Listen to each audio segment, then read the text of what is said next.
The next subject we're going to cover is a tricky but an important one. And as you'll find out, it's extremely topical. And no one likes talking about abortion. I get it, it's divisive and it's uncomfortable. But whatever your position on abortion itself, I like to think most people can agree that once a human child is born, it has natural and human rights and should be given medical care. So it's pretty horrific to think that a child born alive after a failed procedure to abort them, this is something that has happened relatively regularly since late-term abortion became legal in so many parts of this country, has no rights under the law to health care, to pain relief, to comfort or to life.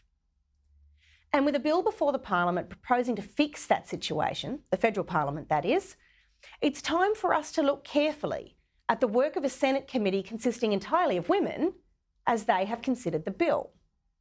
Here to discuss the Senate committee's report and its implications for babies that are born alive after abortion procedures, I'm joined by Dr. Joanna Howe, a law academic at Adelaide University.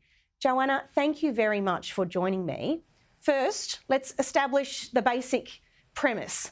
Are babies born alive after abortion in Australia?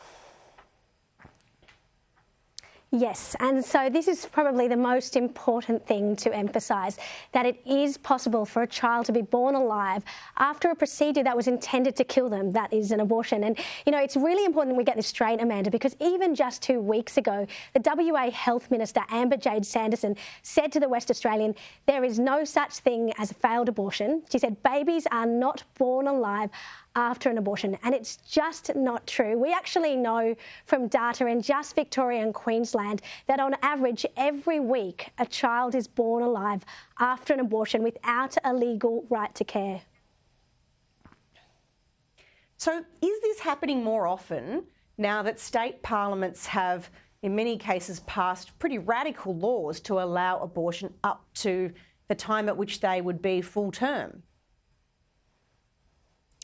Well, this is the reality of late-term abortion, isn't it, Amanda? It's horrific. It's the fact that you have a gestationally viable baby, a child that could be born alive and, if given care, would survive.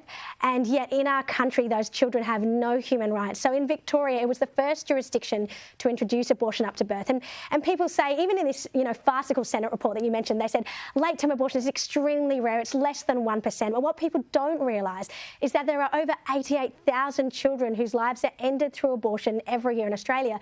So when we're talking 1%, we're actually talking quite a large number.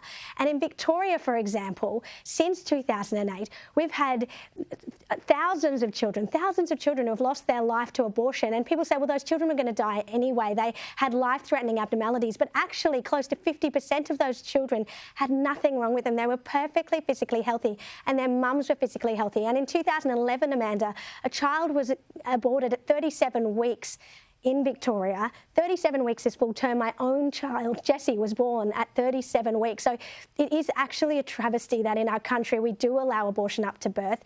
It's a travesty that this Senate report covered it up, and it's a farce that they did not recommend equal treatment for all children born alive in this country.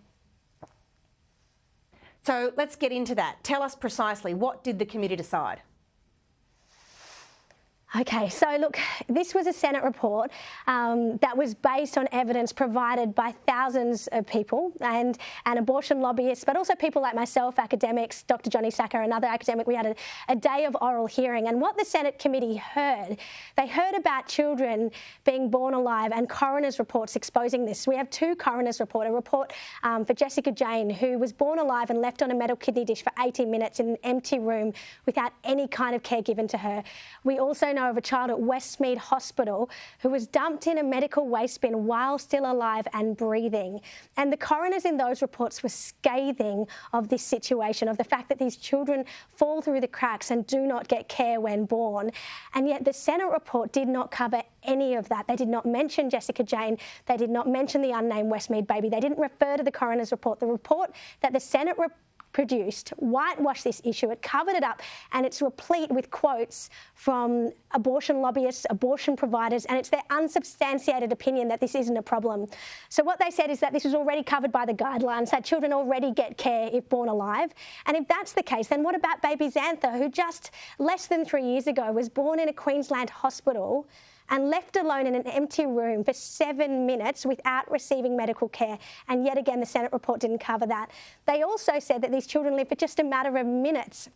Again, quoting an abortion lobbyist. But, you know, I presented them with evidence of an academic study, a peer-reviewed study in the highly reputable Journal of Obstetrics and Gynecology, and that showed that out of 241 late-term abortions, nearly 50% of those children were born alive. And it also showed that on average, the children lived for 32 minutes. And one child in that study lived for 4 hours, Amanda. Oh, gosh. Well, it sounds like we have a long way to go before, as a society, we're properly protecting the rights of vulnerable women, but also vulnerable children. Thank you very much, Dr. Joanna Howe.